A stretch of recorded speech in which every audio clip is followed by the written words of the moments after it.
Hello and welcome to the 25th edition of Meyer Memos. Today is February 23rd, 2024. Monday, February 26th, I have a virtual OLE staffing meeting with the district from 9 to 9:30. It's just to kind of solidify what we're looking at it for Olson. Then we have a surprise. A lunch will be provided by the Abdu Qudar family. They're starting their own restaurant and they want to thank staff. So other students are in Voorhees and Hobbs's classes. So that's really cool. Tuesday, February 27th, we have no staff meeting. We have a lockdown with Olson Middle School at 9:50. Please review protocol.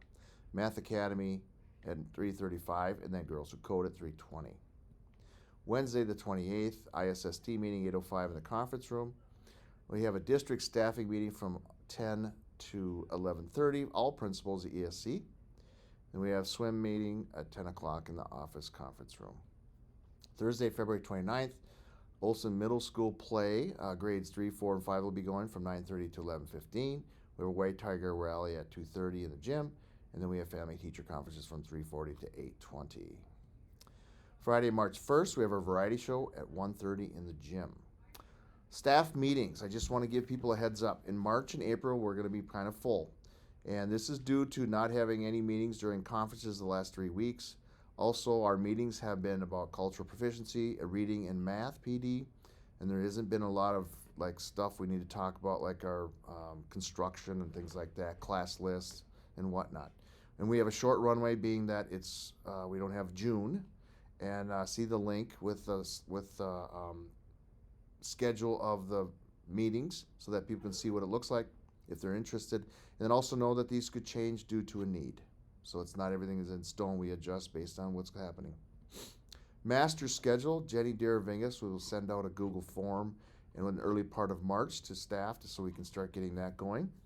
And then these are conversations we had today at our BLT. The buddy activities were a hit. We want to continue these, so we're going to decide that as a group how much we want to do that. And then rallies came up. Jenny sent out a Google form for staff to talk about AM or PM, and we're going to go with the majority rules because I know we're trying something different, so we're not always doing the same time, but we want to hear from the whole staff to see what it is and make a decision based on feedback. Instruction, I read an article or a summary of a small group phonics in the classroom. Is it a good idea or not? And it's by Timothy Shanahan in Shanahan on Literacy, February 17, 2024.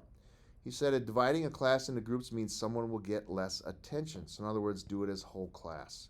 Keep everyone moving forward allows maximum teaching time for each element and pattern. It allows students the ability to recognize elements in a variety of contexts and sufficient time for spelling and reading decodable texts.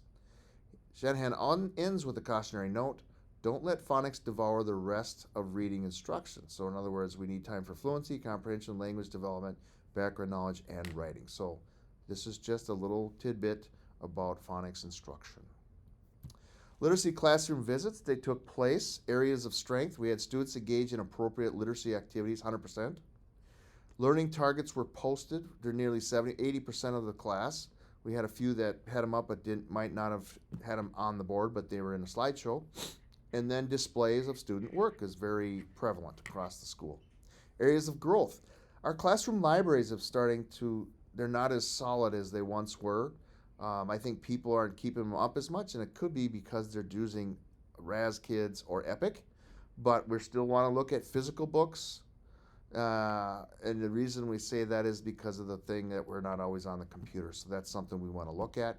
And then the classroom discourse. I know that there's a lot of stuff taking place in the classroom, and there's a fair amount of classroom discourse, but when I was walking around, there wasn't a lot of it, and maybe just happened at that time. But just be aware of it because we want kids to talk. Cross grade level meetings. This is something that came up at BLT. We want to get people talking because we don't have a lot of time for meetings, being that everything is kind of scheduled for us. So during PLC, we want to focus possibly with a K1 meeting, a 2-3 meeting, and a 4-5 meeting, and we could talk about strengths and growth areas for the grade levels and what they can do to help each other out, and it's just good practice. I'll talk to Ann Evans about this and see what we can do, maybe get some of that and use this as PLC time to do that.